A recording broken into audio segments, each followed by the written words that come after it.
أعوذ بالله من الشيطان الرجيم بسم الله الرحمن الرحیم. عزیزان من، آج ستمبر 1975 کی 7 تاریخ ہے اور درس قرآن کریم کا آغاز سورہ بنی اسرائیل کی آیت 76 سے ہو رہا ہے. 17/76. سابقہ آیات میں یہ حقیقت ہمارے سامنے آئی تھی کہ اس نئے نظام کی مخالفت کرنے والوں نے پہلا حربہ ان کا یہ تھا کہ جماعت بڑی کمزور سی تھی، اس لیے ان پر بڑے مظالم ڈھائے گئے کہ یہ اس کا ساتھ چھوڑ دیں. وہاں بھی ان کو ناکامی ہوئی اور سخت ناکامی. اس کے بعد اس جماعت کو تقویت حاصل ہوتی گئی، یہ مؤثر ہوتی چلی گئی، تو انہوں نے پھر دوسرا حربہ اختیار کیا کہ ان سے کچھ مفاہمت کر لی جائے، کمپرومائز کر لیا جائے. سابقہ آیات میں یہی کہا گیا اور تاکید کی گئی تھی حضور سے کہ سوال کمپرومائز کا پیدا ہوتا ہی نہیں ہے. یہ دونوں نظام، ایک وہ کہ جس کی دعوت کو لے کر تم اٹھے ہو اور ایک وہ جس پر یہ کاربند ہیں، یہ باہم دیگر متضاد ہیں، متخالف ہیں، ایک دوسرے کی ضد ہیں. ایک حق ہے، ایک باطل ہے، ایک غلط ہے، ایک صحیح ہے. تو ان میں کمپرومائز کا سوال پیدا نہیں ہوتا. کمپرومائز وہاں ہوتا ہے جہاں ایک شخص کچھ اپنے مسالے، اپنے مفادات، اپنی کنسیڈریشن کی بنا پر ایک بات کہے، دوسرا اپنی ایکسپیڈینسی اور اپنے مسالے کی بات سے کچھ کہے. تو یہ ہو سکتا ہے کہ پھر آپس میں کمپرومائز کرنے کے لیے کچھ وہ چھوڑ دے، کچھ یہ آگے بڑھے. جب دکاندار کسی 7 روپے کی چیز کی قیمت 10 روپے بتائے گا اور یہ اسے 4 روپے دے گا تو پھر ٹھیک ہے کہ باہم کچھ مصالحت ہو جائے گی، وہ نیچے اترے گا، یہ آگے بڑھے گا.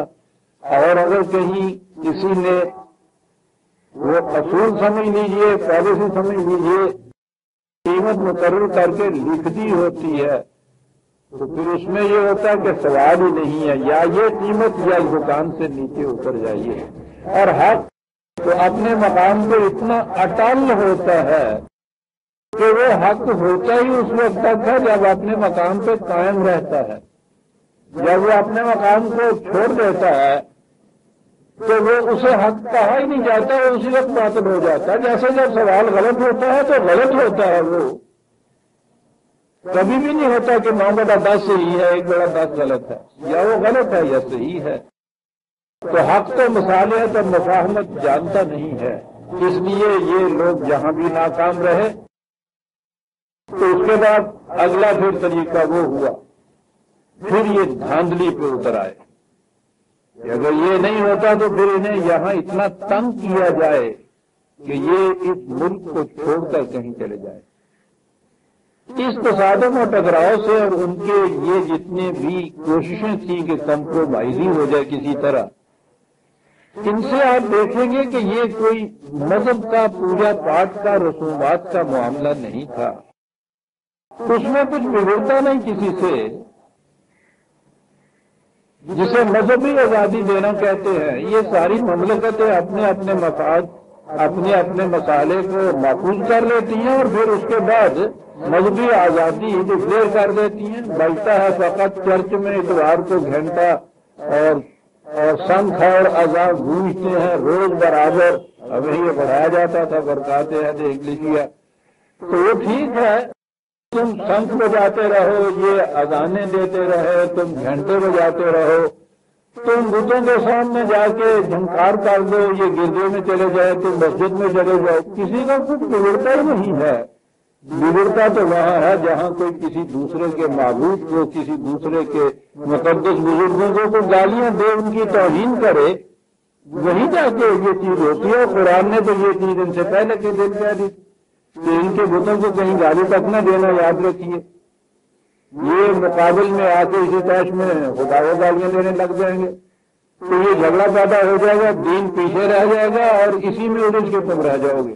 تو جنہیں یہ تاکید کی گئی کہ ان کے معبودوں کو گالی تک نہ دو، باقی رہے ان کے بزرگ جنہیں وہ اپنے انبیاء کرام مانا کرتے تھے، چاہے وہ یہودیوں کے تھے یا عیسائیوں کے، حتیٰ کہ عرب کے بھی جو موروں سے اعلیٰ تھے، حضرت ابراہیم علیہ السلام یا حضرت اسماعیل علیہ السلام جن کی وہ اولاد تھے، یہ مسلمان تم سب کو خدا کے رسول مانتے تھے، اور رسولوں کی صورت یہ تھی کہ پہلے ان پہ ایمان لاؤ اور پھر محمد رسول اللہ پہ ایمان لاؤ، اور لا نفرق بین احد من رسلہ، رسول ہونے کی جہت سے ان میں کسی میں کوئی تفریق نہ کرو۔ ان کا جزوی ایمان یہ تھا کہ باطل کے معبودوں کو اور ان بتوں کو کسی طرح سے سب کو ختم نہ کرو، ان کے گستاخی نہ کرو ان کی شان میں، ان کے بزرگوں میں سے ہر ایک کو رسول سمجھو۔ تو سوال یہ تھا ہی نہیں کہ وہ اس بات پہ ان کے مخالف ہوں کہ صاحب تم ہمارے معبودوں کو گالیاں دیتے ہو، ہمارے بزرگوں کی شان میں گستاخیاں کرتے ہو، یہ بات تھی نہیں۔ اب بھی غیر مسلم جو ہے اپنے ہاں جس طرح جی چاہے اپنی پرستش کرے، عبادت کرے، پوجا پاٹ کرے، کوئی ان سے مزاحم نہیں ہوتا۔ ہم اس وقت مزاحم ہوتے ہیں نا جب وہ ہمارے بزرگوں کی شان میں، نبی اکرم صلی اللہ علیہ وسلم کی شان میں گستاخی کرے، تو یہ تو بات تھی نہیں مسلمانوں کے ہاں۔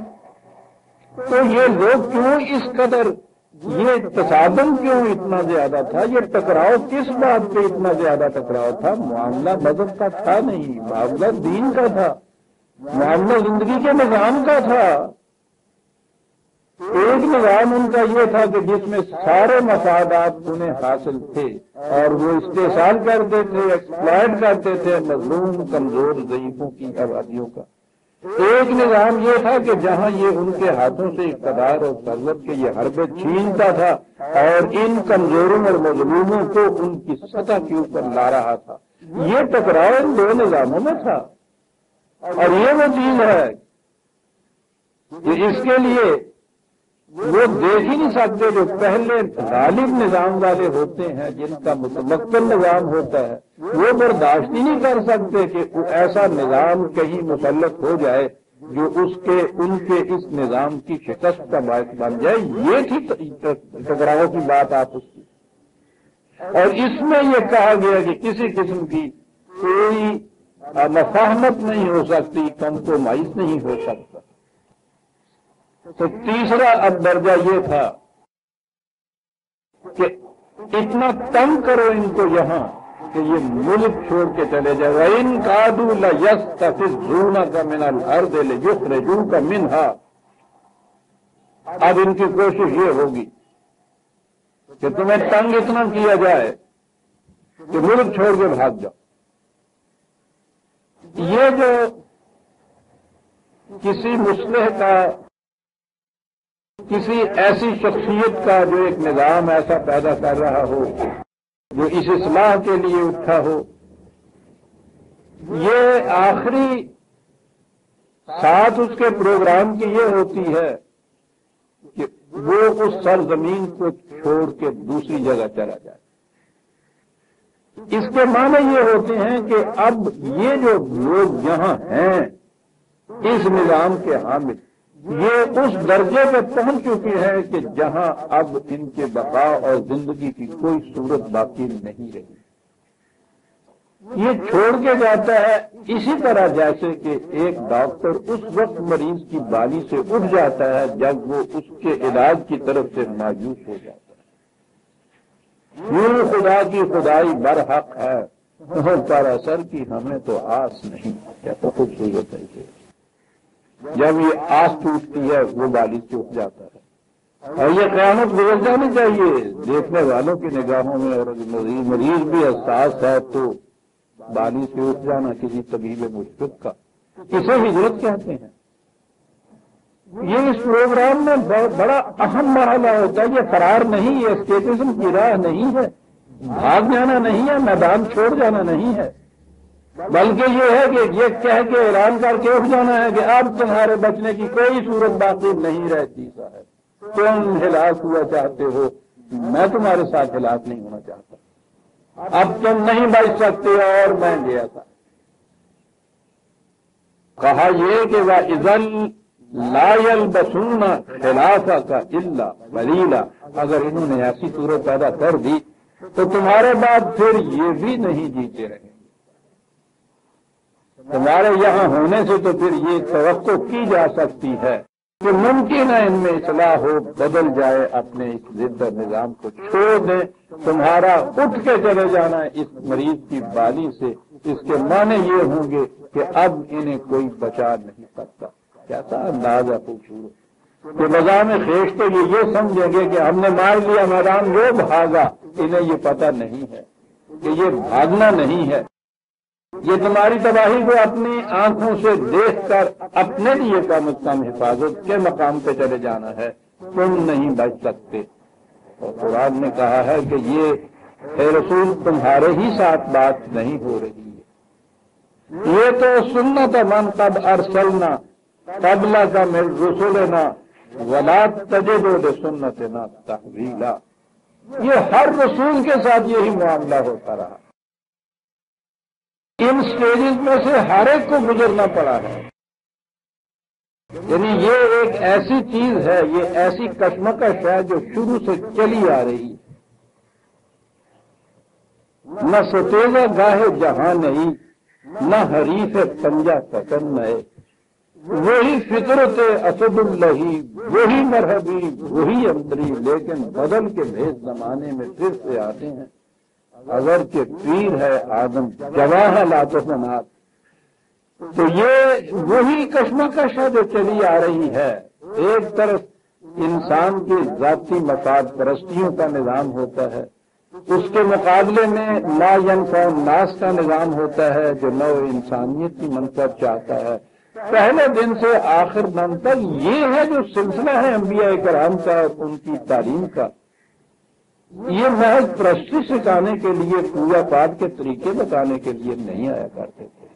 ایک نظام کو الٹ کے اس کی جگہ خدا بندی نظام قائم کرنے کے لیے آیا کرتے تھے. اس لیے ہر رسول کی مخالفت ہوتی تھی. اور قرآن کہتا ہے کہ ان سٹیجز میں سے ہر ایک کو گزرنا ہوتا تھا. یہ سٹیج آ جاتی تھی آخر میں جب وہ اس مقام سے، اس بستی سے جس میں انہوں نے اپنی عمر گزاری ہوتی تھی، مایوس ہو کے اٹھ کے دوسری جگہ چلے جاتے تھے جہاں وہ ان کو نکال دیتے تھے، اور اس کے بعد وہ قوم تباہ ہو جاتی. کہا یہ تو طریق شروع سے چلا آ رہا ہے. من قد ارسلنا قبلک، جتنے بھی رسول تمہارے پہلے آئے، وَلَن تَجِدَ لِسُنَّتِنَا تَحْوِیلًا.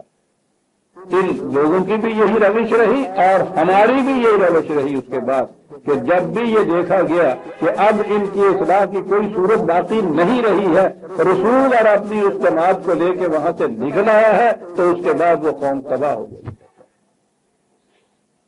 تو کسی معاشرے کے اندر یہ صحیح اصلاح کرنے والے پرخلوص افراد کا اس مایوسی کی حالت پہ پہنچ جانا کہ اب تو ان کے بچنے کی کوئی شکل نہیں ہے، یہ ایک مرحلہ ہوتا ہے بڑا جانباز اس قوم کے لیے. اس کے بعد ان کے بچنے کی صورت کوئی نہیں رہتی. کبھی اس مقام تک نہیں پہنچا دینا چاہیے ان حق کی بات کہنے والوں کو کہ وہ پھر ان کی طرف سے مایوس ہو کر اٹھ کے چلے جائیں. پھر وہ قوم باقی نہیں رہتی. رسول آنے بند ہو گئے، یہ ٹھیک ہے. سنت اللہ تو اسی طرح سے جاری ہے. رسول کا پیغام دیا ہوا تو قیامت تک کے لیے موجود ہے.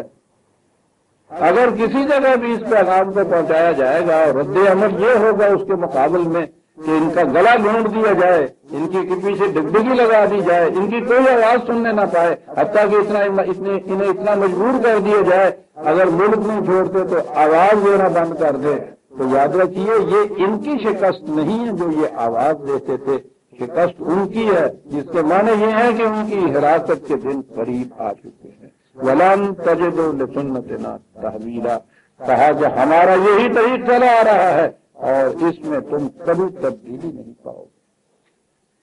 اب ایک طرف تو یہ کہا کہ کمپرومائز کی شکل بھی ختم ہو گئی، یہ بھی ہے کہ اگر یہ مکے میں یہ بات ہوئی تھی تو ہجرت کر کے حضور مدینے میں آ گئے تھے، مدینے میں آنے کے بعد بھی ان مکے والوں کی، ان کی قریش کی اور خود مدینے کے ان یہودیوں کی جو یہاں کے رہنے والے اور دوسرے منافقین کی، ان کی بھرپور کوشش یہ تھی کہ آپ کو یہاں مدینے میں بھی شکست ایسی دی جائے کہ یہ اس سرزمین کو بھی چھوڑ کے چلے جائیں۔ یہ مکے والے جو ہر تیسرے دن یورش کر کے آ جاتے تھے، مدینے پہ چڑھائیاں کرتے تھے، کاہے کے لیے کرتے تھے یہ؟ اب تو وہاں ان کو ان کی پرستش سے، ان کی بت پرستی سے روکنے والا کوئی باقی نہیں رہا تھا۔ یہ کیوں چڑھائیاں کر کے یہاں مدینے میں آتے تھے؟ اس زمانے کا 300 میل کا سفر کچھ چھوٹی مسافت نہیں تھی، کیوں آتے تھے یہاں روز چڑھائیاں کرنے کے لیے؟ کہ یہاں کہیں متمکن نہ ہو جائے یہ نظام، کہ ایک جگہ متمکن ہو گیا تو یہ پھیل جائے گا پھر ساری دنیا کے اندر۔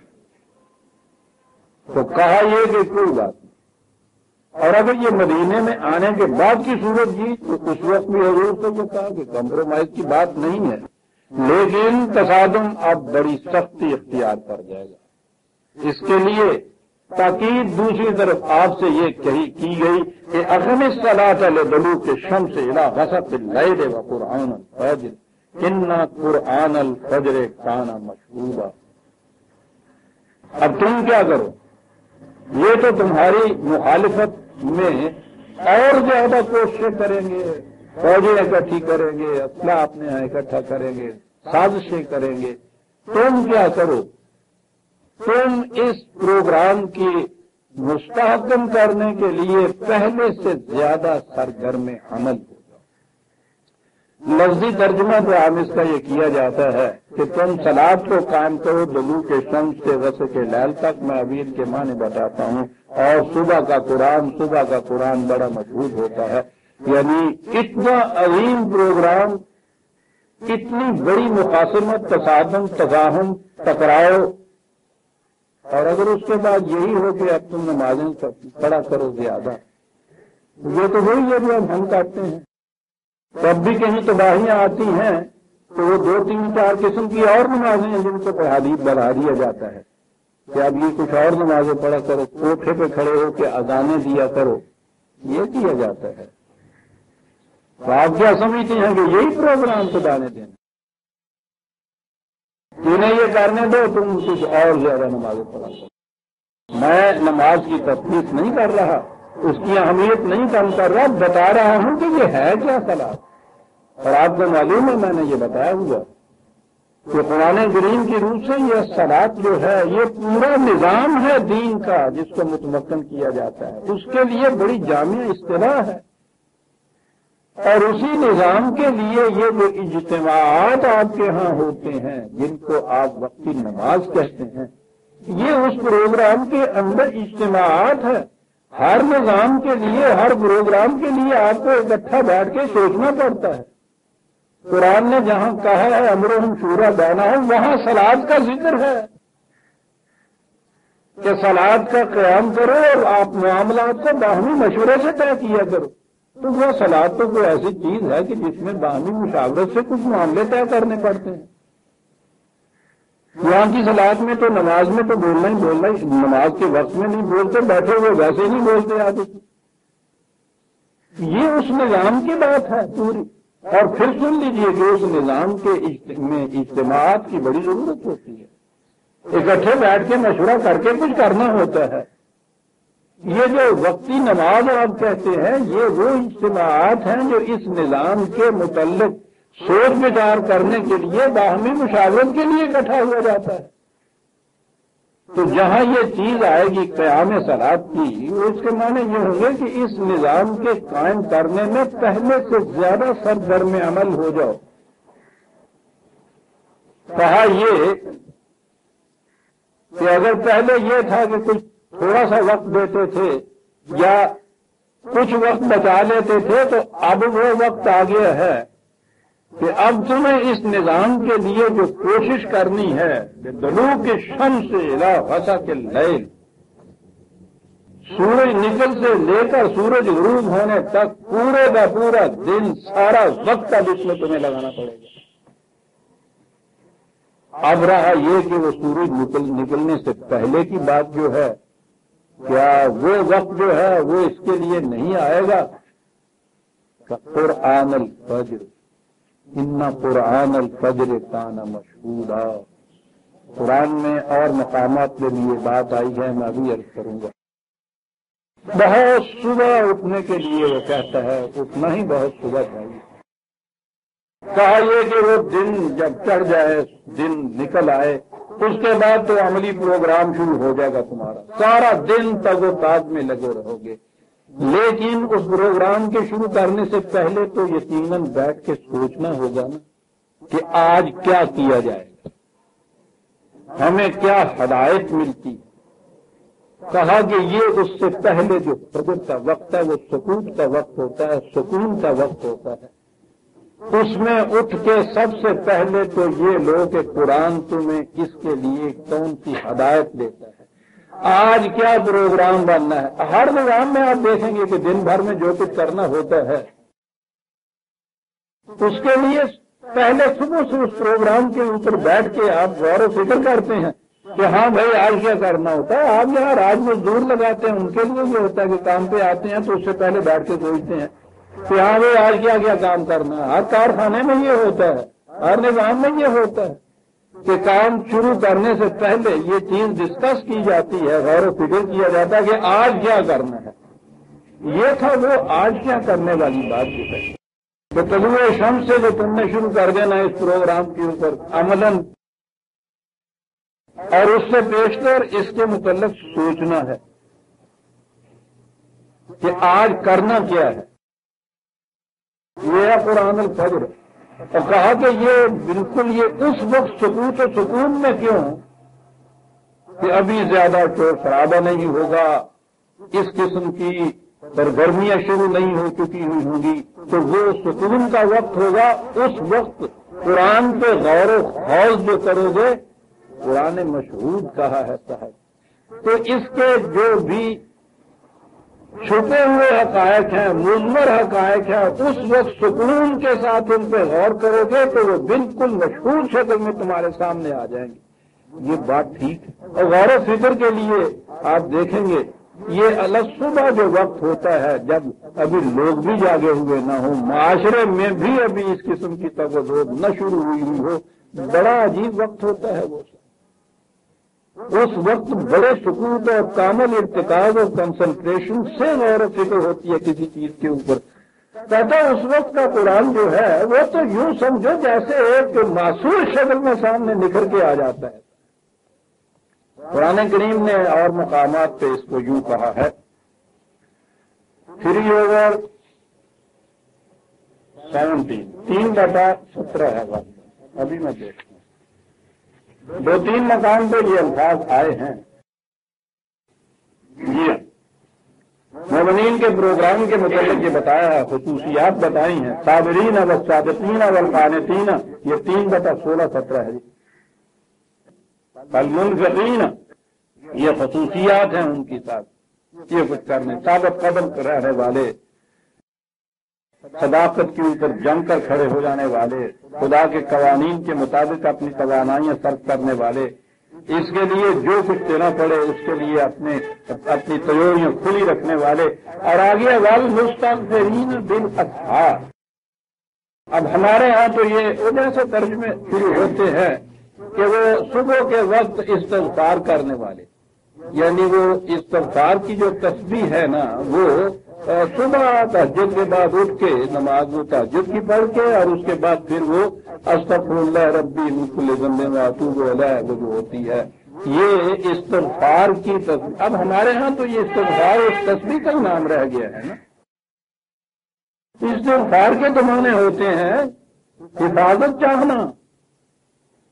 وہ کہتا ہے کہ یہ سب سے پہلے سحر کے معنی ہوتا ہے کسی پروگرام کے شروع کرنے کا وقت۔ پروگرام کو شروع کرنے سے پہلے یہ سوچتے یہ ہیں کہ اس میں راستے میں یہ خطرات آتے ہیں، ان کے لیے حفاظت کی کیا تدبیر کی جائے، یہ پہلے سوچ لیتے ہیں۔ یہ نہیں ہوتا کہ بلا سوچے سمجھے اٹھے تھے یا نہیں مدد کیے تھے کود پہ جناب، اور وہاں جب پھر اس قسم کی مشکلات سامنے آئے یہ کچھ آئے تو پھر جناب راضی بارزاد توکل با خدا کا ٹھیک ہے جی جانے دے دیجیے، جانے دے دیجیے، جان تو کسی پروگرام کے طور پہ دینے کا فائدہ نکلتا ہے نا، یہ تو کوئی بات نہیں ہے، یہ پھول توڑنے کی بات غلط ہے۔ تو کہتا ہے کہ وہ پروگرام شروع کرنے سے پیشتر وہ یہ سوچ لیتے ہیں، حفاظت کے سامان جو ہیں ان کے متعلق سوچ لیتے ہیں کہ ایسا ایسا امکان ہے، اس کے لیے کیا کرنا چاہیے۔ یہ پوچھیے ان نبرد آزماؤں سے جنہوں نے اس کے بعد دن میں جنگ لڑنی ہوتی ہے کہ اس میدان میں جانے سے پیشتر وہ اپنے ہاں کیا کیا سوچتے ہیں، اور اس میں سب سے بڑی سوچ یہ ہوتی ہے کہ دشمن سے بچنے کی کیا کیا تدابیر اختیار کی جائیں۔ پہلی سوچ یہ ہوتی ہے مستغفرین بالاسحار، یہ ہے وہ جو قرآن الفجر ہے، یہاں بالاسحار جو کہا ہے سحر کے وقت سے پہلے، یہ ہے وہ چیز پروگرام کے شروع کرنے سے پہلے کہ یہ سوچ لیا جائے خاص طور پہ کہ خطرات سے بچنے کے لیے کیا کرنا ہے۔ قرآن سے اس کی وہ تو ساری بات یہ ہے جی کہ قرآن سے رہنمائی لینی ہے۔ کوئی معاملہ سامنے آئے اس کتاب کو کھول کے دیکھیے یہ کیا کہتا ہے، اور اس کا دعویٰ یہ ہے کہ میرے بندوں سے کہہ دو کہ جب بھی یہ مجھے پکاریں گے میں اس کا جواب دوں گا۔ یہ جواب دیتا ہے کہ یہ مشکل سامنے آ گئی ہے کیا کرنا چاہیے، یہ جواب دیتا ہے۔ وہ یہ کہتا ہے کہ اس کے لیے اپنے پروگرام سے پہلے ہی تم صبح سے پہلے ہی یہ چیز کر لو۔ نبی اکرم صلی اللہ علیہ وسلم کے متعلق جو کہا ہے کہ ان لک فی النہار سبحا طویلا، لیکن یہاں تو پھر صبح کے معنی تسبیح کر دیا گیا کہ تیرے لیے دن پورے دن میں بہت صبح طویلا، پھر طویل آ گئی، لمبی لمبی تسبیح طویل جو آ گئی۔ صبح یا تسبیح کے معنی ہوتا ہے کسی کام کے کسی مقصد کے حاصل کرنے میں اس قدر سرگرم عمل رہنا کہ جیسے سرگرداں پھر رہا ہو انسان، ہر وقت اپنی پوری توانائیاں صرف کر دے۔ گھوڑے کے گلے پہ ان کو کہتے ہیں یہ جو پورے دونوں پاؤں اٹھا کے وہ بھاگتا ہے، اس کو کہتے ہیں عرب تسبیح۔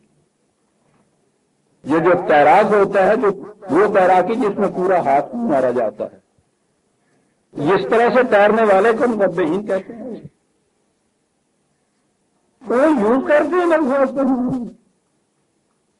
تسبیح کا تو تصور ہی اسلام کا نہیں تھا۔ صدر اول میں کہیں اس کا نشان تک نہیں ملتا، یہ تو بدھوں کے یہاں کی چیز تھی، عیسائیوں نے لی، وہاں سے شام کے خانقاہوں سے مسلمان فقیروں کے یہاں آئی، اور وہ تسبیح اور مصلی آپ کے یہاں وہ نشان ہی بن گیا تھا عبادت کا، لیے بیٹھے۔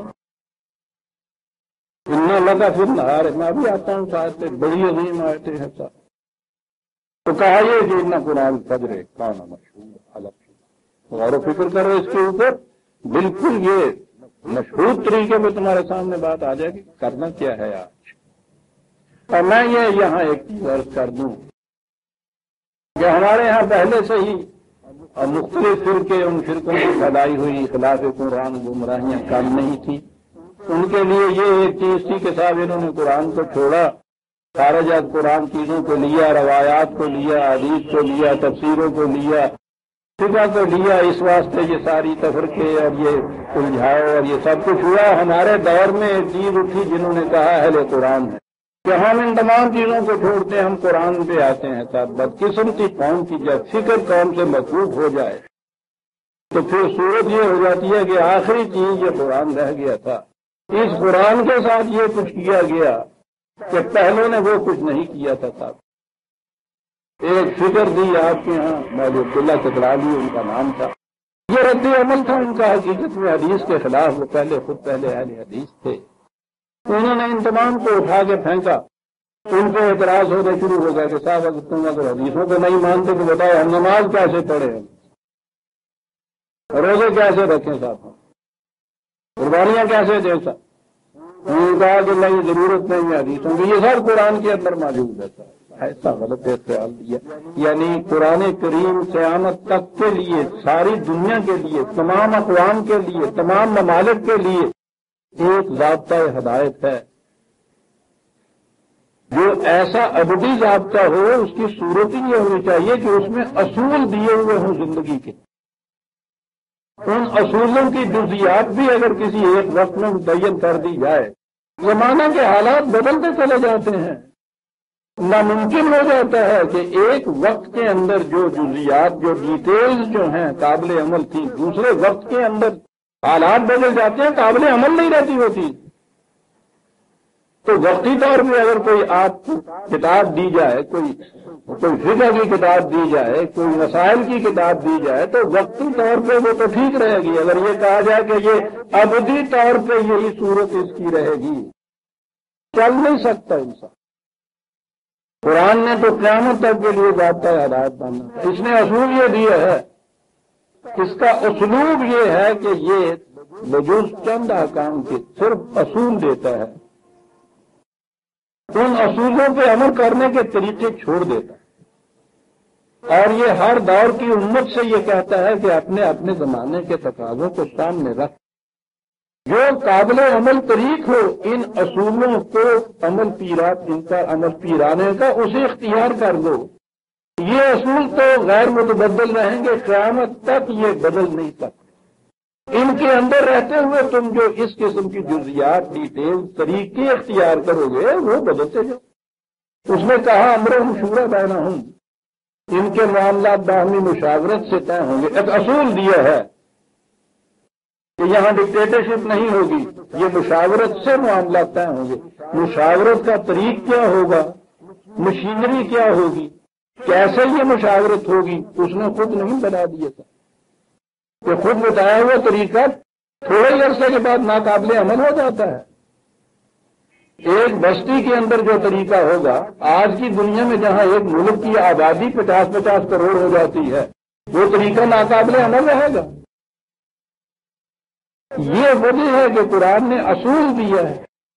قرآن نے کہا ہے کہ وہ یامر بالعدل، عدل کا حکم دیا جاتا ہے تم کو. عدل کے لیے طریق کون سا ہوگا یہ نہیں قرآن خود بتاتا، بدلتے چلے جائیں گے. یہ طریق پنچایت میں بھی عمل ہوتا ہے، یونین میں بھی آپ کو بنانی پڑتی ہے. یہ ہے قرآن کا اصول. اور یہ اس لیے ہے کہ اس کتاب عظیم نے آخر تک، آخری انسانوں تک ضابطہ حیات رہنا ہے. کسی رسول نبی نے آنا نہیں، کوئی اور کتاب آنی نہیں. اور انسان کی تو ابھی عمر پتہ نہیں کہاں تک کس نے جانا ہے. ابھی تو جوانی کے دن شروع ہوئے ہیں انسانیت کے. تو ان کو جزیات کا پابند اس طرح سے نہیں کیا جا سکتا. لیکن انہوں نے صاحب یہ ایک نظریہ ان کے ذہن میں آیا کہ ہاں صاحب ٹھیک ہے، سب قرآن کے اندر موجود ہے، ایک ایک چیز کی جزیات اس کے اندر موجود ہے صاحب. اب لگے ڈھونڈنے جو اس کے اندر ہے نہیں. تو اب سوچئے کہ اس تلاش کا نتیجہ کیا نکلے گا. یہ چھوٹی سی چیز ہے صاحب. انہوں نے کہا تھا نماز کیسے پڑھے. انہوں نے کہا، اور عبداللہ چکرانوی صاحب نے سب قرآن کے اندر ہے صاحب. اچھا جی، تو یہ قرآن کے اندر سے اب نماز کے وقت مقرر کرنے شروع کیے، نماز کی رکعتیں مقرر کرنی شروع کی، نماز کی یہ جزیات مقرر نہیں کرنی شروع، تلاش کرنی شروع کر. اب ہو تو کہیں سے ملے، اب لگے کھینچنے صاحب ادھر ادھر سے آئے. انہوں نے یہ کہہ دیا کہ ایسا وقت تو پہنچ جائیں. 4 رکعتیں ہیں، ٹھیک ہے، ایک رکعت میں 2 سجدے بھی ہوتے ہیں. پڑھنا کیا چاہیے اب اس کے لیے مشکل پیش آ گئی تھا. یہ جو کچھ پڑھا جا رہا ہے آج کل، یہ تو انہوں نے کہا حدیثوں کی روح سے ہے یا چلا آ رہا ہے امت میں، کچھ ہونا چاہیے. اور انہوں نے تجویز کرنا شروع کر دیا. یہ آیت پڑھنی چاہیے، یہ ذکر کرنا چاہیے، یہ پڑھ. بھائی آپ کو کس نے یہ اتھارٹی دی ہے؟ رسول تو یہ کہتا ہے کہ خدا نے کہا ہے یہ تم کرو. دوسرا طریقہ ہے امرهم شورى بینہم، مشاورت امت کی کچھ کرے کہے تو اس کے مطابق کرو.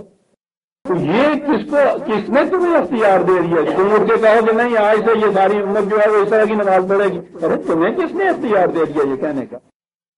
چلو یہ کہو میں ایسی نماز پڑھوں گا، پڑھ دے رہا ہوں. یہ تو نہیں صاحب، یہ تمہاری سب کی نمازیں باطل ہیں، وہ نماز وہ جو میں کہتا ہوں. 4 دن ہوئے ان کو مرے ہوئے، ان کے متبعین یہاں اٹھ کے بیٹھ گئے، یہاں موجود ہے آپ کے یہاں لاہور۔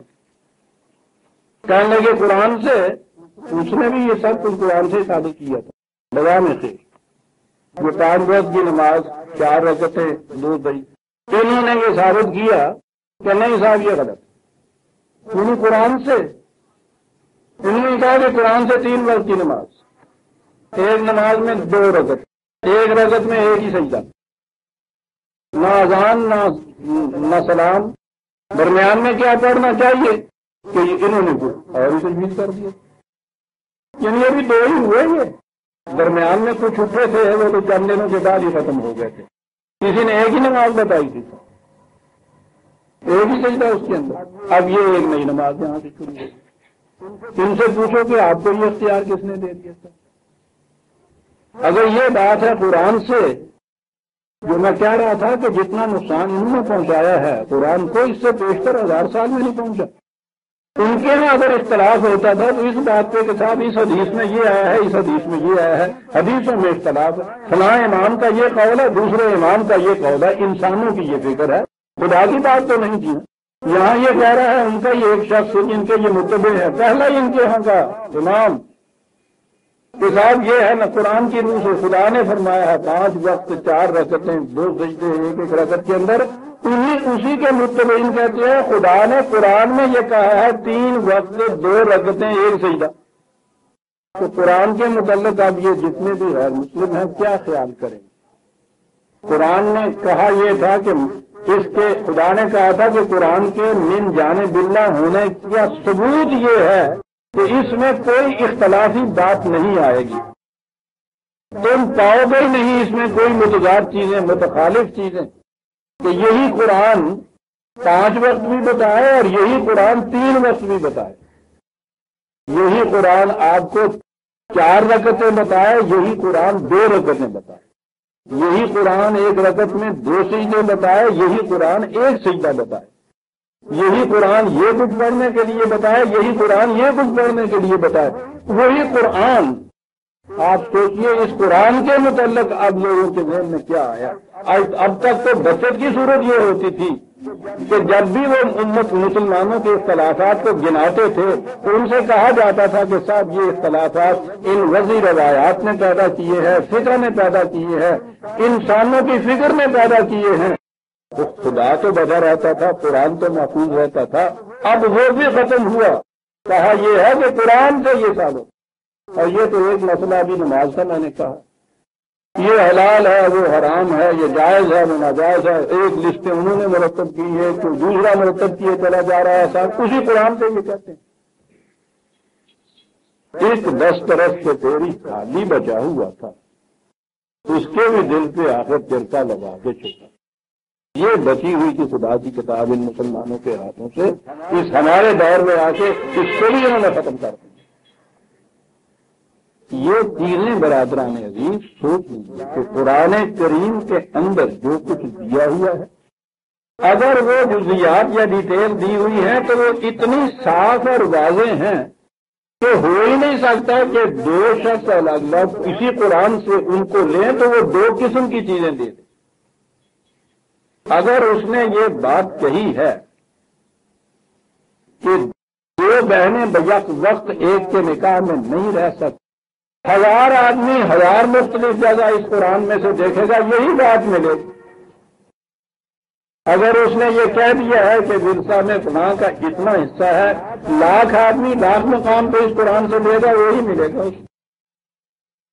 یعنی جس بات کی اس قرآن نے خود تفسیر دی ہے ان میں کسی صورت میں تضاد ہو ہی نہیں سکتا۔ اگر وہ اس میں تضاد واقع ہو جائے، گنتی میں تضاد واقع ہو جائے عزیزان من، تو معاف رکھیے گا اس سے زیادہ ناقص کتاب کون سی دنیا میں ہو سکتی؟ وہ کتاب کہ جو یہ نہ بتا سکے کہ 5 وقت ہے نماز کے یا 3 وقت ہے نماز کے، اسی سے ایک 5 ثابت کرے، اسی سے ایک 3 ثابت کرے، کیا اس خدا کے مطلب کیا تصور ہوگا کہ اسے اتنا بھی کہنا نہیں آتا؟ یہ ہے اس قرآن کے متعلقات کہ قیامت تک کے لیے نئے انسانی کے لیے ضابطہ ہدایت اور کیفیت یہ ہے کہ اس کو گنتی نہیں آتی 5 کے وقت کی یا 3 وقت کی۔ 2 رکعتیں ایک نماز میں یا یہ 4 رکعتیں 2 سجدے یا 1 سجدہ، یعنی یہ کہنا نہیں آتا قرآن خدا کو، معاذ اللہ معاذ اللہ معاذ اللہ۔ یہ ہے جس کا نام آپ وہ کہہ رہے ہیں ہم اہل قرآن۔ ہم سورہ قرآن سے یہ سب چیزیں ثابت کر کے کیوں ثابت کیا جاتا ہے؟ دیہاتی ملا اکٹھے ہوئے سمجھ ہی نہیں سکے کہ قرآن ہے کیا۔ یہ قرآن اصل میں ایک بڑی بلند فکر چاہتا ہے، اس سطح کے اوپر یہ بات سمجھ میں نہیں آتا۔ لگے نکالنے قرآن تباہ کر کے رکھ دی ہے، ایک چیز سی بچی ہوئی صاحب ہمارے پاس، پوچھو نہیں ان کو کیا اس سے غرض ہے کہ پھر وہ کیا کہتے ہیں آج بھی مخالفین قرآن، کیا کیا کہہ رہے ہیں مستشرقین اس بات کے اوپر کہ آج تک تو ہمیں آپ یہ کچھ کہتے تھے کہ صاحب یہ اختلاف ان لوگوں کا پیدا کردہ ہے، خدا کی کتاب وہ ہے کہ جس میں کوئی اختلافی بات نہیں ہے۔ اب یہ خدا کی کتاب تمہارے ہاں یہ بتا رہی ہے، اسے یہ بھی نہیں کہنا آتا کہ ایک رکعت میں 2 سجدے ہیں یا 1 سجدہ ہوتا ہے۔ ٹھیک ہے، جو کسی کے جی میں آئے، میں زیادہ تفصیل میں نہیں جانا چاہتا۔ میں نے پھر تنگ آ کر آپ کو معلوم ہے 2 مہینے ہوئے اہل قرآن فرقہ اہل قرآن کی پھیلائی ہوئی گمراہیاں، پھر میں نے لکھا پیمفلٹ آپ کے یہاں وہ موجود ہے، طلوع اسلام میں بھی آ گیا ہے، چلو میں شک ہو جاتا ہے ان چیزوں پہ آگے قرآن۔ تو میں اس لیے کہہ رہا تھا کہ اس آیت سے بھی وہ ثابت کرتے ہیں، وہ 5 والا بھی ثابت اسی سے کرتا ہے، 3 والا بھی اسی سے کرتا ہے، اور ساتھ ملا کے ساتھ بلوغ شمس سے غسق کے لیل تک آ کے صلاۃ اور نماز قائم کرو گی۔ چلیے سر، وہ قرآن الفجر، ایک فجر ہو گئی، بلوغ شمس سے غسق کے لیل تک اس نے کہا کہ 4 اور ہو گئی، انہوں نے کہا نہیں 2 اور ہو گئی۔ اب یہ چیز لمبی بات چلی جائے گی، لغات قرآن سے آپ دیکھیے کہ بلوغ کے معنی کیا ہیں اور غسق کے معنی کیا ہے۔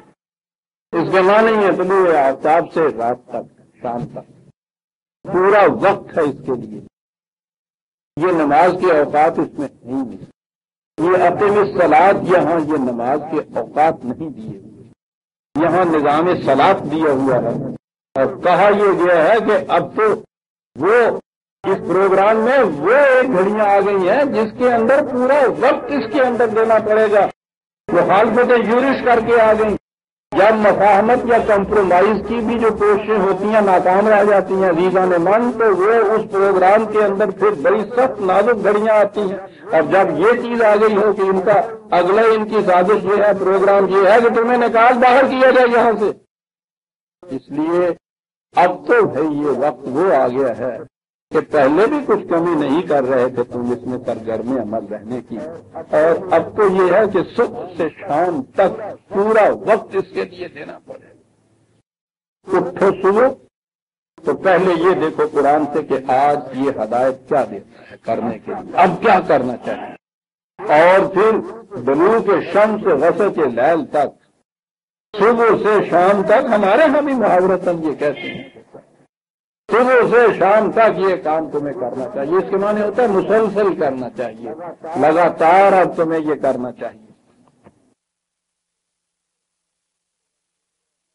وقت اٹھو اور باہمی مشاورت کرو، اور پھر صبح سے شام تک یہ کرو، اور یہ سب کچھ کر کے گھروں پہ چلے جائیں، ان سے کہو کہ جاؤ تم آرام کرو، اور تمہیں پھر بھی کچھ جاگنا پڑے۔ یہ جو تہجد کی نماز ہے یہ یہاں سے دیتے ہیں، تہجد بہی، تو میں نے کہا ہوا ہے قرآن کے کسی ایک لفظ سے بھی آگے یوں نہ بیٹھ جائیے، کھڑے ہو جائیے وہاں۔ تہجد تو ٹھیک ہو گیا، جاگنا ہے، یہ بہی جو ہے یہ کیا ہے؟ وہاں تو قرآن الفجر ہے نا، انہوں نے آنا ہے، آپس میں مشورہ کرنا ہے، یہ کچھ کرنے کے بعد تو اس کے بعد بھی اس کو لے کے بیٹھ جا۔ نازلۃ اللہ، تیری ذمہ داریاں زیادہ ہیں، اس پروگرام کے اوپر یہ اضافہ ہے جو ہم تمہیں دے رہے ہیں۔ صبح اٹھ کے انہوں نے آنا ہے، قرآن کے متعلق مشورہ کرنا ہے، تو پہلے سے اس کو لے کے بیٹھ جا اب رات کو۔ جن کے رتبے ہے سوا ان کی سوال، یہ تھی عزیزان من تہجد۔ اب ہمارے ہاں تہجد گزار جو آپ سمجھتے ہیں، اور تہجد کے بعد پھر وہ تسبیح جو دیتے ہیں سبح کیا کیا بتایا۔ سنیے یہ پروگرام جو تھا دین کا نظام یہی قائم نہیں ہو جاتا. نمازیں پڑھنے سے ہو جاتا تو بگڑتا ہی. میں نے پھر عرض کیا کہ اس کو یہ نہ سمجھ لیجیے کہ میں استغفار کرتا ہوں نماز. یہ صلاۃ کے اجتماعات بڑے ضروری ہے. کوئی پروگرام نہیں چل سکتا جب تک آپ اس کے سوچ بچار کرنے کے لیے اجتماعات میں کرنا. ابھی میں عرض کروں گا کہ پھر اوقات بھی کیا ہاں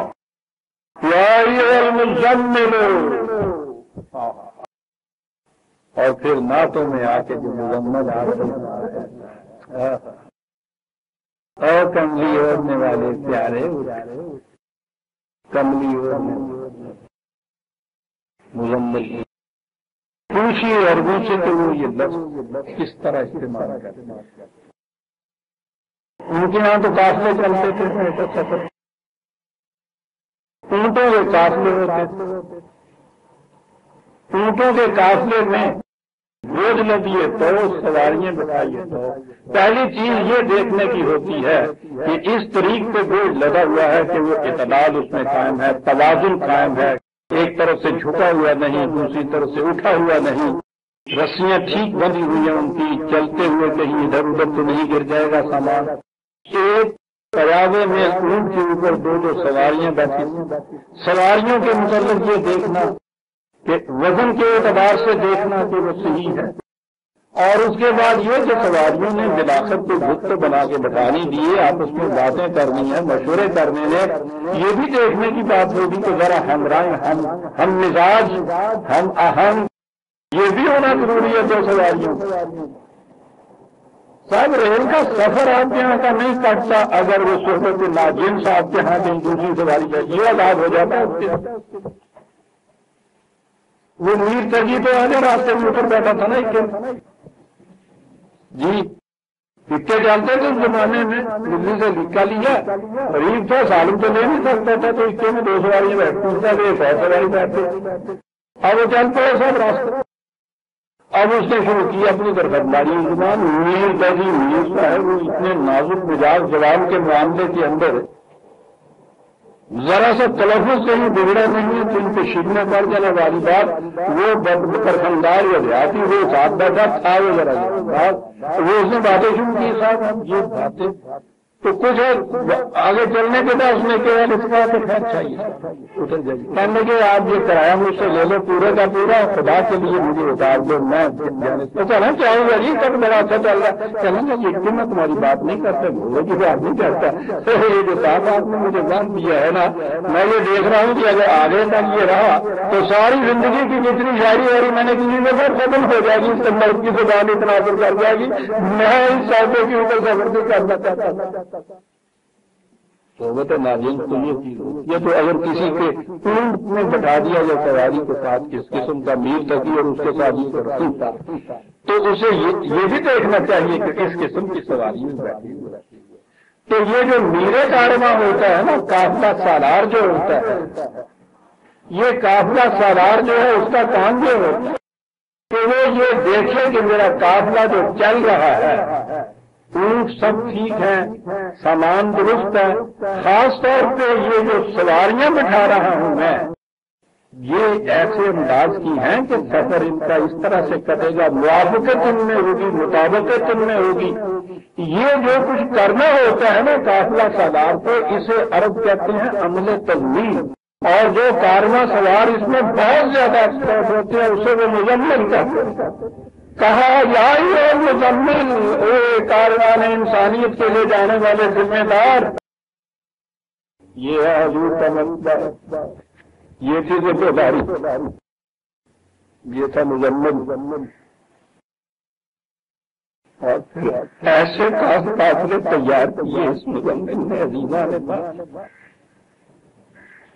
جہاں کہیں اختلاف نہیں ہوا, کہیں تضاد نہیں ہوا, کہیں آپس میں مزاحمت.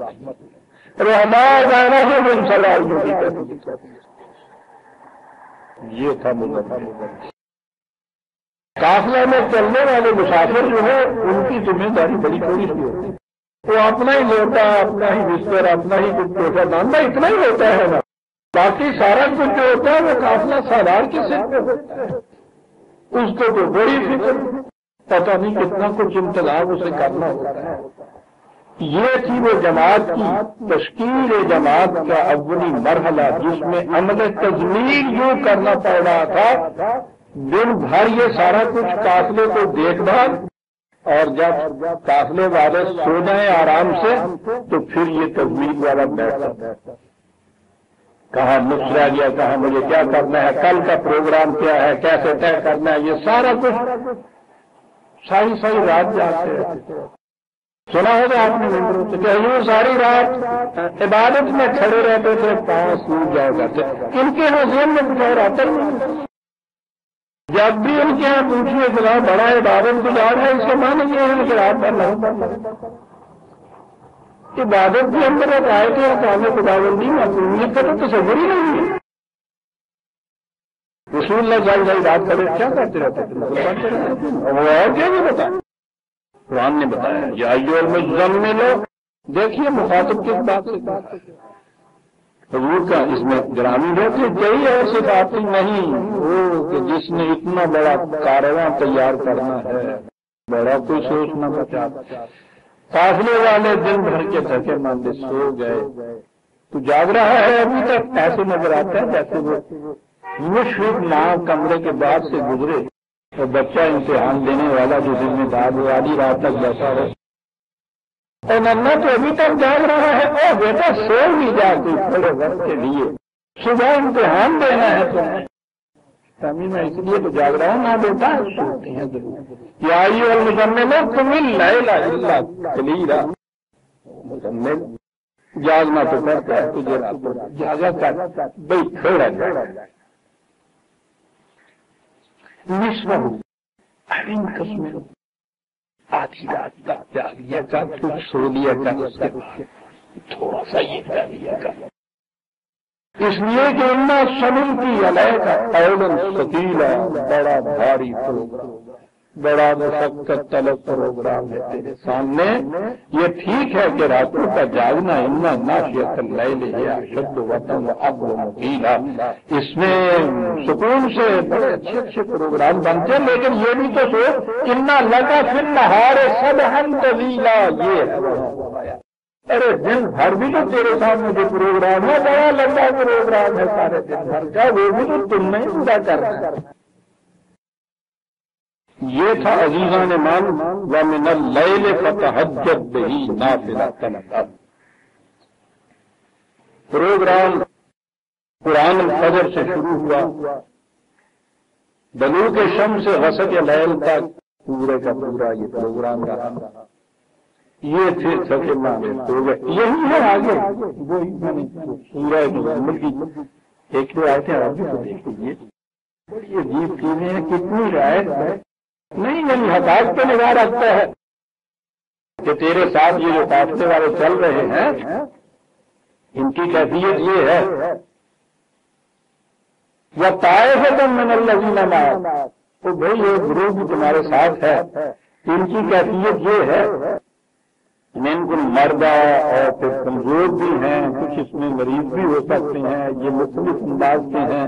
اگر یہ چیز سب کے لیے مقرر کر دی جائے کہ دن بھر اس مسافت میں اس پروگرام میں فرض عمل، رات بھر کہا جائے جاگا جائے، نہ یہ کہا جائے تمہیں دیکھ دیکھ کے تمہارے دیکھتے میں یہ بھی یہی کچھ کرنے لگ جائیں، تو یہ تو کام نہیں چل سکے گا۔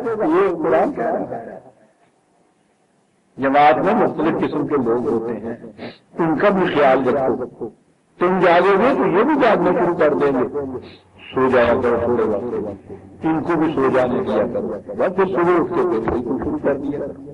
یہ تھا جو یہاں کہا گیا۔ میں اتنی بات اب کروں کہ قرآن کریم نے متعین طور پر یہ چیزیں خود تجویز نہیں کی، یہ چھوڑا ہے، لیکن یہ انفرادی چیز نہیں، اس کا حق کسی پرویز کو، کسی عبداللہ چکراوی کو، کسی محمد علی کو نہیں دیا۔ اگر یہ دیے گئے تو اتنا خدشات پیدا ہو جاتا ہے، میں اپنے طریقے کی نماز، وہ اس کے طریقے کی نماز، وہ اس طریقے کی نماز، ہر ایک ہم میں سے یہ کہتا ہوا کہ صاحب خدا کی تجویز کرتا ہے۔ یہ کہنے والا کہ خدا نے یہ کہا ہے وہ تو ایک آیا تھا نا، اب دیکھو کتنا خلفشار اس خدا نے قادیانی نے مچا دیا، یہی کہہ کے مچا دیا نا کہ خدا نے یہ کہا ہے۔ وہ بھی اگر یہ کہتا ہے کہ صاحب میرا یہ خیال ہے تو ہم کہتے ہوتا رہو تمہارا خیال ہے، ہم تو ڈال دیں گے تمہارا خیال۔ یہ بات کہ خدا نے ایسا کہا، انہوں نے یہ کہا کہ خدا نے کہا ہے کہ 4 رکھتے، خدا نے کہا ہے 2 رکھتے، خدا نے کہا ہے 2 سجدے، خدا نے کہا ہے 1 سجدہ۔ اور اگر یہ اختیار ہارے کو دیے جائے اور اس صورت میں جو ہارے کو اختیار ہوگا آپ انہیں کیسے روک سکتے ہیں؟ تو آپ سوچیے کہ کیا کچھ وہ ڈیر ان کی مسجد تھی، بنا تو نہیں ہے نا انہوں نے الگ اپنی، تو امت میں اتنا خلفشار ہو رہا ہے۔ اس لیے عزیزان من سن رکھیے یہ بات جو میں کہتا ہوں، میرا مطلب یہ ہے کہ یہ چیز صرف خلافت علی منہاج رسالت جسے اسلامی مملکت ہے جو اس کا حق اور اختیار۔ قرآن نے جو کہا ہے امرہم شورا بینہم، تو جو کہا ہے اللہ زینا مکناہم فی الارض، جنہیں تمکن حاصل ہوگا زمین میں، جنہیں مملکت حاصل ہوگی زمین میں، یہ جو اس مملکت کے ارباب حد و قد ہوں گے، یہ جو جماعت ہوگی یہ اس کو حق ہوگا اور اس کو بھی خود حق نہیں ہوگا۔ امرہم شورا بینہم، امت کے مشورے سے یہ لوگ اس بات کو طے کریں گے کہ کون سا وقت ہونا چاہیے، کیا ڈیٹیلز ہونی چاہیے، کیا تاریخ ہونے چاہیے، یہ ان کا فریضہ ہے کہ وہ یہ کچھ کریں۔ ٹھیک ہے، یہ اہل قرآن میں اعتراض کرنے کے لیے تو یہ قرآن نے کہا ان الصلاۃ کانت علی المؤمنین کتابا موقوتا 4/103 کہ صلاۃ تو ایک موقوت فریضہ ہے، یعنی وقت کے اوپر جس میں شریک ہوا جائے گا۔ ٹھیک ہے، کتاب موقوت کیا نام ہے اس کے لیے؟ جو وقت اس کے لیے مقرر کیا جائے گا اس میں آنا پڑے گا تم کو، نظام چلتے اسی طرح۔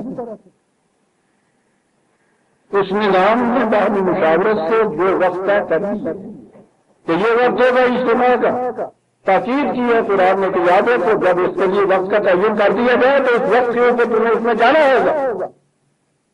یعنی اس طرح کتابیں محفوظ یہ نہیں ہے کہ اپنے طور کے اوپر ہم چاہیں کہ کوئی بات نہیں صاحب وہاں کا اجتماع ہوتا رہے تو اسی اپنے گھر کی 4 بندے جمع ہو جانے ہیں، کوئی گل نہیں، اللہ اللہ کرنا ہے، اللہ اللہ بھی کر سکتے، جنگل سے بھی کر سکتے۔ یہ ہے کتابیں محفوظ اور یہ وہ چیز ہے۔ لیکن سن رکھیے جو میں کہتا ہوں، اب جب کہ وہ خلافت اللہ منہاج رسالت ہے نہیں، اب جب کہ اسلامی مملکت میں کہیں نہیں ہے، امت کیا کرے پھر اس وقت؟ یا تو یہ انتشار پیدا کرے کہ ہر ایک کو اختیار دے کہ صاحب جس طرح وہ جی چاہے آپ اپنے طور پہ کہہ لیجیے صاحب جو ہم سے یہ ثابت ہو گیا ہے کرتے چلے جائیے۔ اتنا انتشار، اتنا کیس مچ جائے امت کے اندر، 2 آدمی کے اکٹھے نہ رہ سکتے۔ میں نے یہ مسئلہ کیا ہے کہ بھائی اب جب کہ یہ صورت ہے جو وہ نظام جان نہیں، تو یہ جس طریق سے امت کرتی چلی آ رہی ہے اس کو اسی طرح سے قائم رکھا جائے، اس میں کوئی تبدیلی نہ کی، اپنے اپنے طریقے کے مختلف فرقے ہی صحیح، ایک فرقے کے لوگ تو بہرحال ہم رنگ ہے نا اپنے کسی قسم کے کام کرنے میں۔ ایک تم نے اور شروع کیا، ایک نیا فرقہ وجود میں آ گیا، امت کی وحدت تو پہلے ختم ہوئی ہے، تم اس میں اور اضافہ کرتے چلے جاؤ۔ میرا مقصد یہ ہے سن رکھیے کہ جس طریق سے امت جن چیزوں پہ عمل پیرا ہوتی چلی آ رہی ہے اس وقت تک، یہ ایک بات ہے کہ کوئی بات قرآن کے خلاف نہ جاتی ہے اس میں، لیکن بہرحال یہ کہ نماز روزے وغیرہ کے جو طریقے یا جزیات جس پہ مسلمانوں کے مختلف فرقے عمل پیرا ہے اس میں کوئی بات شرک کی تو ہے نہیں۔ یہ تو ہے نہیں کہ کسی ایک فرقے نے سامنے بت رکھ کے اس کو پوچھنا شروع کر دیا ہے، کوئی اتنا صحیح فرق ہے نا کہ کوئی آج یہاں باندھ لیتا ہے جو یہاں باندھ لیتا ہے، کسی کا وقت ذرا پہلے شروع ہو جاتا ہے، کسی کا ذرا بعد میں شروع ہو جاتا ہے۔ میرا مطلب یہ ہے کہ ان میں سے کسی سے بھی مخالفت نہ تم کرو، کوئی جھگڑا نہ پیدا کرو، تم جس فرقے میں پیدا ہوئے ہو یا جس قسم کا تمہارا جی چاہتا ہے اس کے مطابق تم ان کو ادا کرتے کرتے، کوئی نیا طریقہ وضع نہ، موجودہ طریقوں میں کوئی تبدیلی پیدا نہ کرو، انتشار پیدا کرو، اسی طرح سے یہ کرتے چلے۔ ابتدا میں ہو سکتا ہے کہ حضور نبی اکرم صلی اللہ علیہ وسلم کے زمانے سے یہ چیز چلی ہوئی، یہی اس طرح مقرر کیے ہوئے ہوں گے، جس طرح سے بھی یہ ہوئے ہیں۔ یہ کچھ چھوٹے چھوٹے پیمانوں پہ صحیح فرقے ہیں، فرقوں کے اندر تو کچھ وحدت تو باقی ہے، اس میں مزید خلق شار نہ پیدا کرو۔ تو یہ ہے میرا مسئلہ کہ ان میں کوئی تبدیلی نہ کرو، اسی طرح سے رہنا، لیکن ان میں باہمی ملازمے، مباحث کے جھگڑے فساد یہ نہ برپا کرو۔ ہاتھ باندھنے والا کافر، ہاتھ چھوڑنے والا کافر، قطر نہیں، دونوں میں یہ ہے جو میں تبدیل کرتا، جو میں تسلیم کرتا چلا رہا۔ جہاں کوئی نئی بات وضع کرتا ہے سب سے پہلے میں مخالفت کرتا ہوں۔ یہاں لاہور میں ایک شخص نے شروع کر دیا فتنہ کہ نماز اردو میں بھی کی جاتی ہے۔ میں نے کراچی میں بیٹھے ہوئے اس کے خلاف قبض عالم پوسٹر لاہور میں لگوایا کہ نیا فتنہ پیدا ہو رہا ہے، روکیے اس کو، حالانکہ وہ کہنے والا ذاتی دوست ہے۔ سب سے پہلے میں نے مخالفت کی، میں نے کہا اور کتنا امت میں کھڑا ہو گیا، پہلے تھوڑا ہم ان کے ہاتھوں سے دکھتے ہوئے صدمے اٹھا رہے ہیں فرقہ بندیوں کے ہاتھوں سے۔ اب یہ ایک اور فکر پیدا ہوا، نماز قرآن کے الفاظ دہرائے جاتے ہیں، قرآن عربی زبان کے اندر ہے، عربی زبان کے قرآن کے الفاظ کا متبادل کسی زبان میں نہیں ہو سکتا، اردو زبان میں نہیں نماز ہو سکتی۔ میں نے یہ جو کچھ کہا کہ یہ اہل قرآن جو فتنہ اٹھا رہے ہیں، سچ فتنہ امت کے اندر، یہ 3 وقت کی اور 2 رکعتیں اور 1 سجدہ بالکل غلط ہے۔ امت جیسے کرتی چلی آ رہی ہے بالکل اسی طرح سے، اور میں نے کہا کہ میں خود اسی طرح سے اسی پہ عمل کر رہا ہوں، اسی طریق سے نماز پڑھتا ہوں، اسی طریق سے روزے رکھتا ہوں۔ اور آپ کو معلوم ہے کہ میرے خلاف پروپیگنڈا ہو رہا ہے 25 برس سے کیا ہو رہا ہے۔ میرے متعلق یہ کہا جا رہا ہے کہ یہ شخص ایسا 3 نمازیں اور 9 دن کے روزے اور 1 ذمدار اردو میں نماز میرے متعلق کہا جا رہا ہے۔ ذرا سوچیے کون کہہ رہا ہے؟ اقامت دین کی سب سے بڑی علمبردار جماعت اسلام پھیلایا ہوا سارے ملک کے اندر، پروپیگنڈے کی مشینری ان کے پاس اتنی بڑی ہے، ہر مسجد ان کے قبضے، پریسنگ کے اپنے ہزاروں آدمی یہ کچھ کہنے والے کیسے نہیں لگے؟ 20 برس سے یہ چیزیں سینکڑوں ہزاروں سے بات لکھ چکا ہوں کہ بابا میں ان کی مخالفت کر رہا ہوں۔ آپ نے کہا یہ گیا ہے کہ طلوع اسلام کو اگر کسی نے ہاتھ لگا دیا تو ایمان جاتا رہے گا، وہ اس لیے کہ یہ چیزیں اس میں موجود ہیں، اس کے قریب نہ جاؤ، اس کے درس میں نہ جاؤ، جادوگر ہے جی، جادوگر نہیں ہے، بات حقیقت ہے، اور وہ چلی ہوئی ہے لگ رہی ہے۔ 3 نماز میرے سنا ہوگا نا آپ لوگوں نے بھی، کسی جگہ دیہات کے کسی ملا کی مسجد میں آپ چلے جائیے، وہاں بھی دیکھیے تو کہیں گے صاحب ایک فتنہ پرویزی اٹھا یا نیا فرقہ کیا بھائی، کہتا ہے 3 نمازیں ہیں، 2 رکعتیں ہیں، 1 سجدہ ہے، 9 دن کے روزے ہیں، اردو میں نماز پڑھنی چاہیے، فرقہ پرویزی تو نماز پڑھتے بھی دیکھا ہوگا کبھی تصاویر ہو بالکل صحیح ہے۔ اور یہ چیزیں جو ہزاروں سے بات پہ لکھی ہوئی ہیں، کوئی شخص نہیں جو اٹھ کے سامنے سے ہمیں یہ کہہ رہے کہ ہم نے تو یہ دیکھا کون یہاں پہنچا دی گئی ہے۔ جاننے والے کہتے ہیں کہ کون ان کے پاس شیر مارے بھیڑوں کے چھتے میں کون دی گئی، غریب کی جوڑوں صاحب کی بھابھی وہ پرویز ہے، اس کی جواب اس دن میں جو جی میں کہتے چلے گئے، تم جانتے ہوئے یہ کہتے ہو کہ صاحب کون ان کے ساتھ چھیڑخانی کرے۔ ان کی کیفیت یہ ہے کہ وہ اپنے ایک مقصد کے لیے جیسا کچھ کہتے ہیں، انہیں پتہ ہے کہ ان کی کوئی طرح ان کی جتنی بھی حکمت عملی کے بارے میں کہہ رہے ہیں، اس کا توڑنے والا صرف طلوع اسلام ہے۔ اس مدد کے اندر عزیزان ایمان کوئی دوسرا ان کے خلاف آواز نہیں کہتا، انہوں نے ایسے گیٹ کر دیا وہ سب، اور یہ اس مقصد کے لیے یہ کیا جاتا ہے کہ اس کو اتنا ویٹ پین بنا دو کہ جو ہی کسی نے کہا فرقہ پرویزی ہے، فرقہ کیا ہے، تیری 3 نمازیں 9 دن کے روزے 2 رکعتیں 1 سجدہ ابا، اور چلا کوئی نہ آ کے اس سے پوچھتا ہے نہ کوئی چٹھی لکھ دیتا ہے، کوئی خاطی لکھ کے پوچھ لے کہ تم ایسا کہتے ہو، کچھ نہیں۔ جو کوئی لکھا ہوا ہے اس کو ہاتھ نہ لگایا، ہاتھ لگانے والا اس کا ایمان خراب ہو جاتا ہے.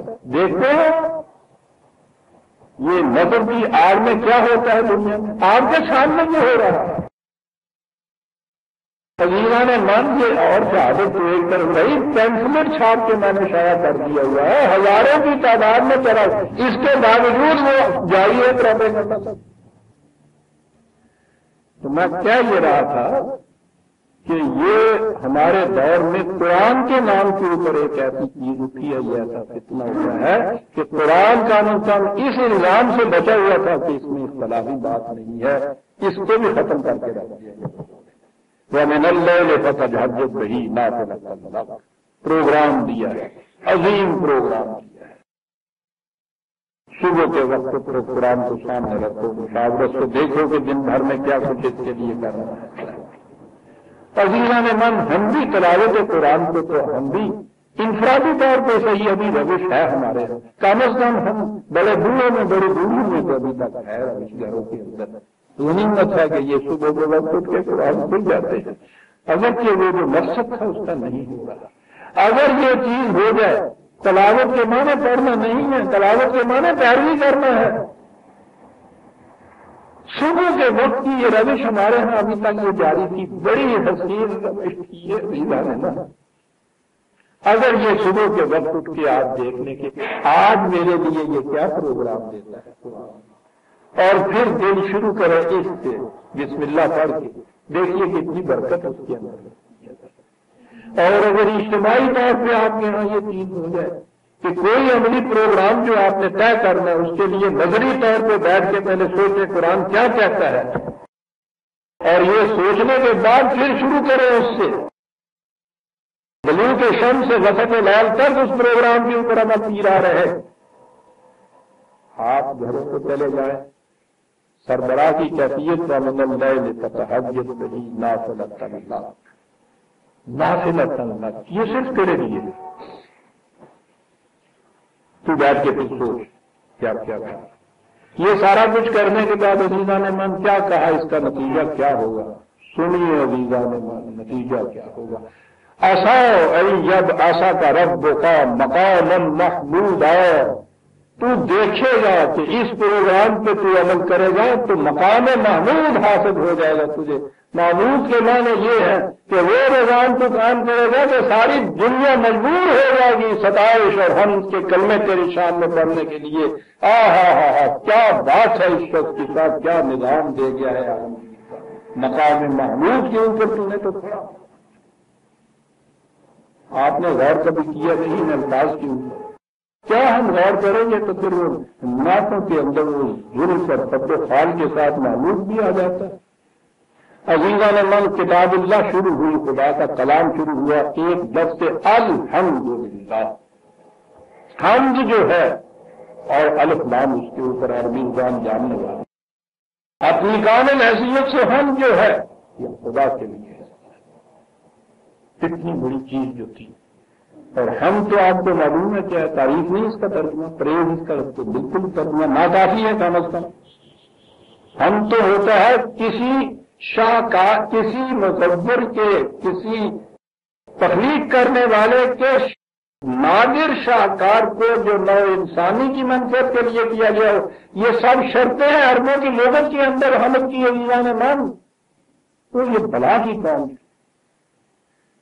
تخلیق کرنے والے کا نادر شاہکار جو منفعت عامہ کے لیے وجود میں لایا گیا ہو، اس طرح مکمل یافتہ کہ جو دیکھے بے ساختہ کہے کہ اس کو حمد کہتے ہیں. اس کو واہ واہ واہ کیا بات ہے. یہ تھی حمد. خدا کے لیے وہ حمد محمود کہتے ہیں جس کی حمد کی جائے. یہاں رسول اللہ صلی اللہ علیہ وسلم کے متعلق یہ کہہ رہے ہیں، اس نظام کے متعلق کہہ رہے ہیں، اس جماعت کے متعلق کہہ رہے ہیں کہ تمہیں مقام محمود حاصل ہونا ہے. وہ جو الحمد خدا کے لیے ہم نے وہاں مخصوص کی تھی، اس حمد کا پرتاؤ اس کے اندر نظر آئے گا. عزیزان من، الحمد خدا کے لیے ہے، مقام محمود یہاں حاصل ہو رہا ہے. اور حضور کے تو اس میں گرامی یا محمد ہیں یا احمد ہے، مقام محمود ہے صاحب. وہ ہم بھی ہم ہے یہاں ہوتا ہے، جو دیکھے بے ساختہ پکارے۔ اب بھی عزیزان من حضور کے وہ سوانح حیات مستشرقین میں بھی بعض کے لکھے ہوئے موجود ہیں، آج بھی مخالفت بھی کرتے ہیں، لیکن مجبور ہو جاتے ہیں یہ کہنے کے لیے کہ اس میں کوئی شبہ نہیں ہے کہ جو نظام یہ شخص پیدا کر گیا ہے نو انسانی کی منفعت کے لیے، اس سے بہتر نظام نہیں ہو سکتا۔ مجبور ہے معبود کہنے کے لیے حضور کو اصا وہی یب آسا کا رب کا مقام محمودا، تو یہ کر اور پھر دیکھ کہ کس طرح سے مقام محمود تجھے حاصل نہیں ہوتا۔ اور محمود جسے حاصل ہوتا ہے عزیزان من، جو محمود ہوتا ہے اسی کو حق ہے آپ کے اسلامی نظام کے برسر اقتدار میں نے۔ ہر شخص کی زبان پہ تعریف ہی ہو اس کے لیے، جہاں کوئی چیز بھی کسی سے جبر سے کرائی جائے مجبور تعریف تو کبھی نہیں کرے۔ یہ ٹھیک ہے کہ وہ مجبور ہو کے کر گزرتا ہے، اس کو مان بھی لیتا ہے۔ آنے والے جو روز کہتے ہیں کہ صبح آ کے حاضری دیا کرو، وہ حاضری تو دے آتا ہے، کیا اس کے بعد اس کی شان میں قصیدہ بھی پڑتا ہے آگے گھر؟ یہ صرف اس قسم کی عطایت جسے آپ کہتے ہیں وہی شے نہیں ہے، یہ تو اس قسم کا ایک نظام قائم کرنا ہے کہ جس میں ہر شخص بے ساختہ اس کی تعریف کرنے پہ مجبور ہو جائے گی۔ کیا بات، یہ تھا وہ نظام جو حضور نے قائم کیا، اور یہ تھا مقام محمود جو اس نظام کے قائم کرنے والے کو حاصل ہوتا ہے۔ اور یوں حضور کو رحمت للعالمین کہا ہے اللہ تعالیٰ نے، رحمت کے معنی یا سامان نشو و نما بہم پہنچانے والا، نہایت نرمی سے جیل خانے کے دروازے کی طرح روٹی دینے والا ہے۔ ماں جس طرح سے بچے کی پرورش رحم کے اندر کرتی ہے، رحمت و رحم سے ہے، اور اس پرورش کی بنیاد یہ ہوتی ہے، ماں کی انتہائی کوشش یہ ہوتی ہے، وہ انتہائی کوشش کیا پروسیس یہ ہے کہ اپنا آپ ڈھیل کے بچے کے اندر داخل کرتی چلی جاتی ہے کہ یہ پرورش پاتا چلا جائے، آپ کا کمزور ہوتی چلی جائے، اس میں خیر اور روز مانگتی، چاند میرا بیٹا ہوئے گا، سونا ہوئے گا، پہاڑ لگیں گے، سیڑے لگیں گے، دلہن آئے گی، یعنی اس کے مستقبل کے متعلق جو کچھ کھائے گی اس کے متعلق یہ کہ دودھ بنے زیادہ سے زیادہ، وہ انڈھیل دے اس کے اندر کے اس کی پرورش ہو۔ یہ جو طریق ہوتا ہے اسے رحمت کہتے ہیں، رحم ہے یہ، اسی لیے حضور کو رحمت کہا ہے۔ وہ جو ہے نا، وہ جو عیسائیت کا تصور تھا، فادر کا تصور، باپ کا تصور قرآن میں نہیں ہے، وہ پرورش اور انداز کی ہوتی ہے۔ ماں جو پرورش کرتی ہے وہ اور انداز کی ہوتی ہے، جس محبت سے یہ گلے سے چپکا کے دودھ پلاتی ہے بچے کو، باپ نے یہ بات نہیں ہوتی، اپنے بدن کا جوس دوسرے کو دیتے چلے جانا اور محبت سے دیتے چلے جانا، شفقت سے دیتے چلے جانا، یہ ہے جسے مقام محمود حاصل ہوتا ہے۔ وہاں بھی الحمدللہ کے بعد کہا تھا رب العالمین، وہ اس لیے برپورے حمد و ستائش ہے کہ ربوبیت عالمینی کرتا ہے، جو ربوبیت عالمینی نہیں کرتا وہ حمد و ستائش کا مستحق ہی نہیں ہوتا، اور مقام محمود حاصل ہو رہا ہے۔ اصو ایب عصا کا رب کا مقام محمود، کیا عجیب پروگرام، کیا کڑیاں سونے کی ایک دوسرے کے ساتھ پروئی ہوئی چلی آ رہی ہیں۔ دیکھا پروگرام کہ یہ مصالحت مصالحت چاہتے ہیں، حق پر رہنے والا مصالحت نہیں کرتا، جواب دے دو ان کو، جواب دیا ہے تو اب ٹکراؤ ہو گیا، بڑی شدت کا ٹکراؤ ہوگا، ٹکراؤ کے لیے کیا ضرورت ہوگی؟ اس قرآن سے پروگرام دینا ہوگا، پروگرام دینے کے لیے صبح سے شام تک سب گھر میں عمل جانا ہوگا، اور اس کے بعد راتوں کی تنہائیوں میں جاگ کے تمہیں پھر غور کرنا ہوگا۔ یہ سارا پروگرام تم کرو گے تو اس کے بعد تم دیکھو گے کہ مقام محمود حاصل ہو جائے گا، اور اس میں یہ ٹھیک ہے، کبھی سیٹ بیک ہوتا ہے، کبھی آگے بھی بڑھتا ہے انسان، کبھی پیچھے بھی ہٹنا پڑتا ہے، یہ ساری چیزیں جتنی ہیں اسٹریٹجیز آتی ہیں اس کے لیے. کہا کہ کوئی بھی صورت ہو اس کی سنی اگلی کڑی عزیزان من وقر رب ادخلنی مدخل صدق واخرجنی مخرج صدق. آرزو یہ کرو دعا یہ مانگو کہ یا اللہ اگر میں کہیں آگے بڑھوں تو پھر بھی حق و صداقت کا پرچم ہاتھ میں لیے ہوئے آگے بڑھوں. یہ نہ ہو کہ غلبہ حاصل ہو رہا ہے تو اس وقت میں عدل کو انصاف کو صداقت کو چھوڑ دوں. نہ آگے بڑھنا ہے صدق کے ساتھ. اور اگر کہیں پیچھے ہٹنے کی ضرورت پیش آئے تو پھر بھی حق و صداقت کو لیتے ہو وہاں مایوسی اور قنوطیت نہ تمہاری اوپر آ جائے گی. وَقُلْ رَبِّ أَدْخِلْنِي مُدْخَلَ صِدْقٍ وَأَخْرِجْنِي مُخْرَجَ صِدْقٍ. کیوں وَاجْعَلْ لِي مِن لَّدُنكَ سُلْطَانًا نَصِيرًا.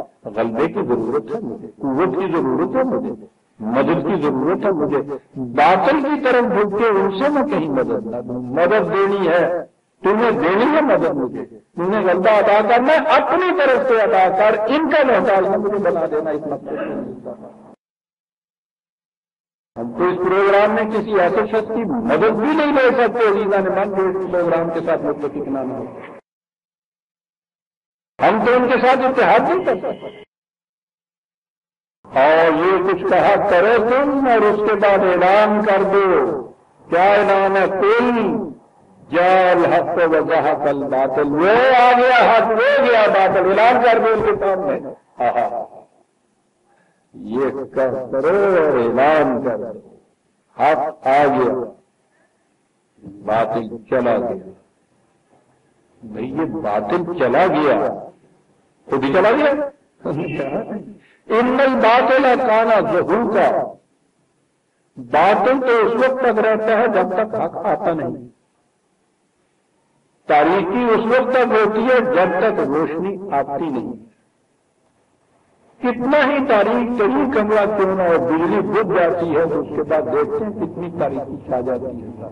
بالکل تاریخی کچھ نہیں دیا سلائی ایک جلا دیجیے, اسی میں آپ دیکھتے ہیں کہ وہ باطل کی تاریخی جو ہے گئی. موم بتی جلا دیجیے تو اس میں بھی یہ چیز ہو جاتی ہے. اندھیرا نہیں ہوتا, روشنی کم سے ہی تاریخی گئی. یوں ہی سورج کی پہلی شعاع نکلی, رات کی تاریخیاں ساری اپنی اپنی گدڑی لپیٹ کے گئے باقی سب چڑیل. کہا ان الباطل کان زہوقا. باطل کا شر جو ہے اس کا وجود نہیں ہے. یہ حق کا عدم جو ہے, حق کا نہ ہونا جو ہے, یہ ہے باطل. یہ بات نہیں کہ میرا پروگرام ہوتا ہے کہ حق کو لاؤ پھر یہاں ان کو بٹھا کے پھر ہاتھ میں ڈنڈا دے کے باتوں کو پھر نکالو کرتا. یہ ایک ہی پروگرام ہے. بس تم حق کو لے آؤ. جب سورج یہ ہے کہ حق کے آنے کا یا اس کے وجود کا فطری نتیجہ یہ ہے کہ باطل نہیں رہے گا تو باطل کے ساتھ مفاہمت کر کے کس طرح سے آپ باطل کو نکال دیں گے؟ اس سے تو آپ نے پہلے تھوڑا کر سکتے. ٹھیک ہے تم بھی رہو ہم بھی رہیں گے. تم جانو غیر سے جو تمہیں رسول رہا ہو ہم تو بھی پوچھتے رہے تو کیا گناہ. یہ نہیں ہو سکتا. حق آئے گا باطل باقی نہیں رہے گا. یہ ہے وہ پروگرام عزیزان من جو دیا گیا ہے. اور اس پروگرام کی اصل اور اساس اور بنیاد کیا ہے؟ وَنُنَزِّلُ مِنَ الْقُرْآنِ مَا هُوَ شِفَاءٌ وَرَحْمَةٌ لِّلْمُؤْمِنِينَ وَلَا يَزِيدُ الظَّالِمِينَ إِلَّا خَسَارًا. قرآن دیکھو کہاں آیا ہے یہ قرآن. لیکن آج وقت ہو گیا, بات ذرا لمبی چلی جائے. شفا ہے, رحمت ہے مومنین کے لیے, ظالمین کے لیے بڑی تباہی ہے. اس کے یہ آئندہ درس میں ہم لیں گے. سورہ بنی اسرائیل کی آیت 81 تک ہم آ گئے, 82 سے آئندہ لیں گے. ربنا تقبل منا انك انت السميع العليم